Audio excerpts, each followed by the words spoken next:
Rangers की एक गलती की वजह से आज़ाद कश्मीर में पाकिस्तान से आज़ादी के नारे लगना शुरू हो गए हैं। बहुत से सवालात खड़े हो गए हैं कि कौन हैं ये लोग जो पाकिस्तान को फिर से तोड़ना चाहते हैं और कौन इनके पीछे असल मास्टर माइंड है। ये सुने रात 2:30 बजे की सूरत हाल। फिर जनाजे के बाद कश्मीरी क्या करने जा रहे हैं वो भी आपके सामने रखेंगे।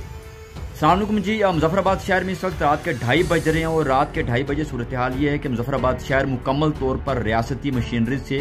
और हुकूमती एहलकारों से या हुकूमती अरकान से खाली है और शहर में सारे सरकारी दफातर को ताले लगे हुए हैं और शहर मुकम्मल तौर पर मुजाहिरीन के रहमो करम पर है। शहर के अंदर सिक्योरिटी फोर्सेज भी नहीं है, पुलिस भी नहीं है, फौज भी नहीं है और रेंजर्स भी नहीं है और शहर बिल्कुल जो है वो मुजाहिरीन के रहमो करम पर है। जहाँ तक शहादतों की बात है तो मेरी जो मुसद्दिका इतलात हैं CMH के अंदर से जो मुझे इतलात मिली, डॉक्टर्स के ज़रिए मुझे जो इतलात मिली वो ये है कि शहर के अंदर जो है मुख्तलिफ जगहों पर जो क्लैशेज़ हुई, ख़ास तौर पर जो गोजरा में क्लैश हुआ, जो रेंजर्स दाखिल हो रही थी, पाकिस्तान रेंजर्स मानसेरा और कड़ी हबीबुल्ला वाली साइड से मुजफ्फराबाद के अंदर, तो जब वो शहर के अंदर दाखिल हो रही थी और उनके मुजाहिरीन के साथ जब झड़पें हुई और डेडली क्लैशेज़ हुई तो उसमें जो है वो काफ़ी ज़्यादा शहादतें हुई और कुल मिलाकर शहर में इस वक्त तक 13 शहादतें हो चुकी हैं, जबकि दर्जनों जो लोग हैं वो शहर के अंदर इस वक्त शदीद ज़ख्मी हैं और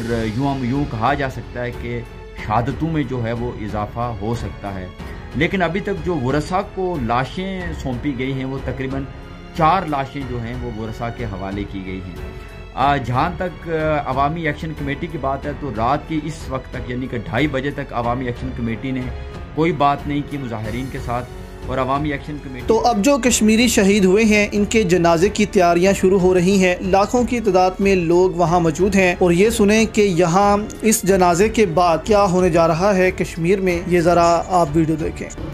मुजफ्फराबाद शहर में जी इस वक्त बहुत ज़्यादा गम और गुस्से की कैफियत है। जो सिक्योरिटी फोर्सेज की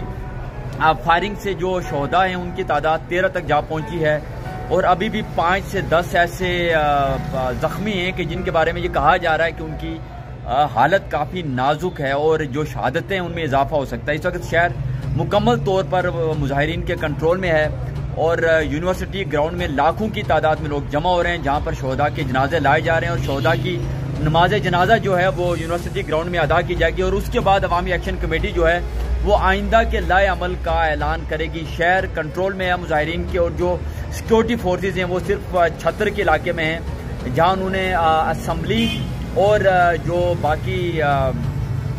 जो फौजी और सरकारी तनसीबात हैं वो उसकी हिफाजत पर मामूर हैं। मेरी कुछ जो अवामी एक्शन कमेटी के सरबराहान से बात हुई या लीडर्स से बात हुई, उनका ये कहना है कि अब जो मुजाहिरीन के मुतालिबात हैं वो सिर्फ वही नहीं रहेंगे जो आज दिन को थे, चूंकि 13 शहादतों के बाद जो है वो गम और गुस्सा भी बिल्कुल बदल गया है, वो सेंटिमेंट्स भी बिल्कुल बदल गए हैं और मुतालिबात भी बदल गए हैं और लगता ये है कि मुजाहिरीन जो है वो अपने नए मुतालिबात जो हैं वो गवर्नमेंट के सामने रख सकते हैं। Thank you.